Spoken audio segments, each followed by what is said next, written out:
Hi viewers and hi my students, my friends. How are you? Assalamu alaikum. What's happening? What are you doing? What's going on? It's your luck. You are on this platform. This is JKS Mentor. This is the English learning and English speaking platform for you because I am your mentor. हाय, कैसे हैं आप सब? खैरियत से हैं? उम्मीद करता हूँ आप सब ज़बरदस्त होंगे, अच्छे होंगे. Well, good, nice, fantastic, beautiful, everyone have a fun. Okay, that's great. हंसते रहा करें, मुस्कुराते रहा करें, टेंशन बिल्कुल करीब ना आने दें. जी तो आपके कमेंट्स और फीडबैक का बहुत बहुत शुक्रिया.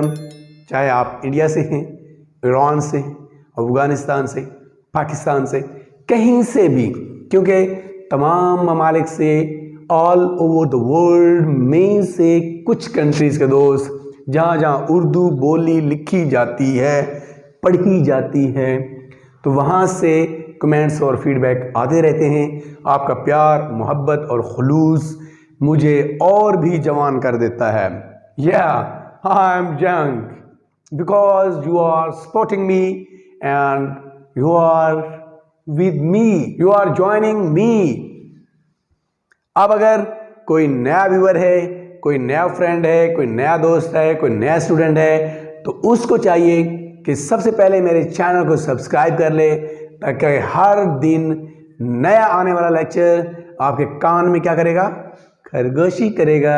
Hello, get up, lecture arrived, पहुंच चुका है लेक्चर आपके पास. तो जी बहुत शुक्रिया. डेली बेसिस पे काफ़ी हद तक नए दोस्त हमें ज्वाइन करते जा रहे हैं और हमारे साथ मिलते जा रहे हैं. एक बहुत बड़ा कारवां बनने जा रहा है. इंशाअल्लाह बहुत जल्द हम इस ग्रामर को ख़त्म करने वाले हैं, क्योंकि ग्रामर को लाइटली लिया था, साथ साथ ओरल प्रैक्टिस थी. इंशाल्लाह जैसे ही इससे हम बाहर निकलते हैं तो हम क्या करेंगे? हम फुल प्रैक्टिस करेंगे. क्या करेंगे? फुल प्रैक्टिस करेंगे हम इंशाल्लाह. किसकी? Oral practice for speaking English, because we are learning speaking at this platform. We are going to learn English for speaking. इंशाल्लाह बहुत जल्द आप इंग्लिश बोलने वाले बहुत बड़े स्पीकर बनने जा रहे हैं. चलें तो आज बढ़ते हैं. आज का लेसन है future perfect interrogative. Future perfect interrogative, क्योंकि पिछला लेसन आपने नेगेटिव किया था. तो बढ़ते हैं अपने नए लेक्चर की तरफ कि आज के लेक्चर को हमने किस तरीके से बनाना है. आइए तो सबसे पहले स्ट्रक्चर को देख लेते हैं.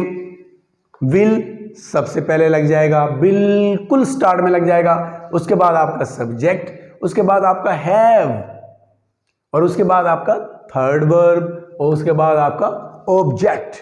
ये हो गया आपका स्ट्रक्चर. फिर नीचे all noun and pronoun are prefixed with will have. सब आपके नाउन, प्रोनाउन, सिंगुलर, प्लूरल, सबके साथ विल हैव ही लगेगा, क्योंकि ये एक कानून है, असूल है. तो हम जिनकी ये ज़बान है वो इस तरीके से यूज़ करते हैं, हम भी इसी तरीके से यूज़ करेंगे.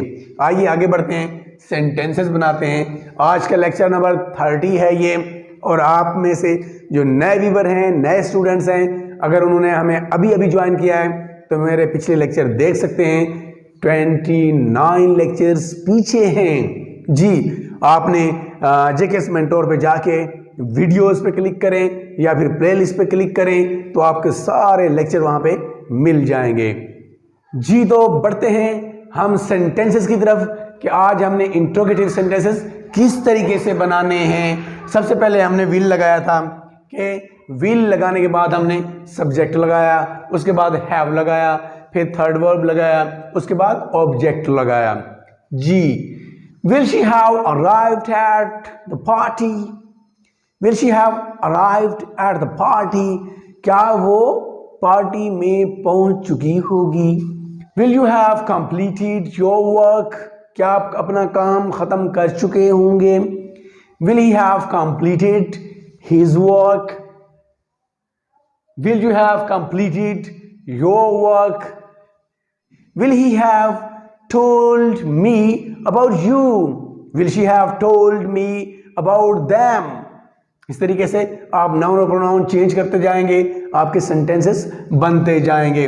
विल आई हैव संग अ सॉन्ग दैट टाइम? क्या मैं उस वक्त गाना गा चुका हूँगा?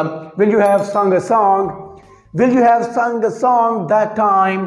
एंड विल शी हैव संग a song that time?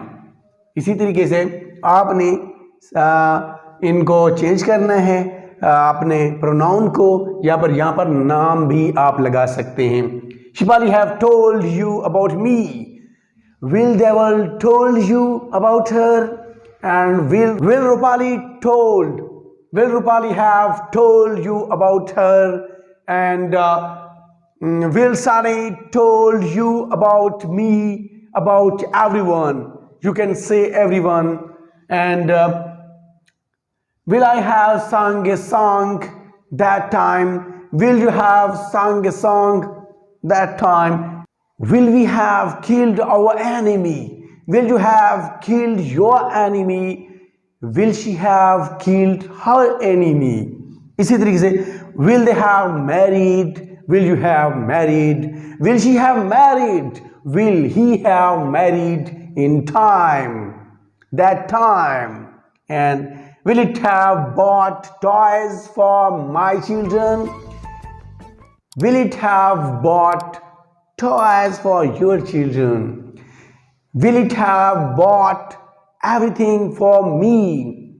Will it have bought the fruits for your guest? जी बिल्कुल, इस तरीके से आपने ये सेंटेंसेस बनाने हैं। अगर आप चाहें तो इनको आगे पीछे करते जाएं, इनको सब्जेक्ट के प्रोनाउंस को, या फिर यहाँ पे आप नाउन लगाते जाएं। तो ये आपके एक सेंटेंस के साथ अगर 10 प्रोनाउन चेंज होते हैं तो क्या होगा, आपके 10 सेंटेंसेस बन जाते हैं। इनके साथ आप 10 नाम लगा दें तो 10 और 10 20 सेंटेंसेस हो जाते हैं। तो इसमें आपकी ज़बरदस्त प्रैक्टिस होने वाली है। आपने हमेशा इनको आगे पीछे करके, कभी सब्जेक्ट चेंज करके, कभी वर्ब चेंज करके, कभी ऑब्जेक्ट चेंज करके आपने इनकी प्रैक्टिस ज़रूर करनी है। आप जितनी प्रैक्टिस करते जाएंगे आप अच्छे स्पीकर बनते जाएंगे, अच्छी इंग्लिश बोलते जाएंगे। जी बिल्कुल। तो मिलते हैं अब इंशाल्लाह अगली सुबह एक नए लेक्चर के साथ। हयात बाकी, मुलाकात बाकी। वस्सलाम।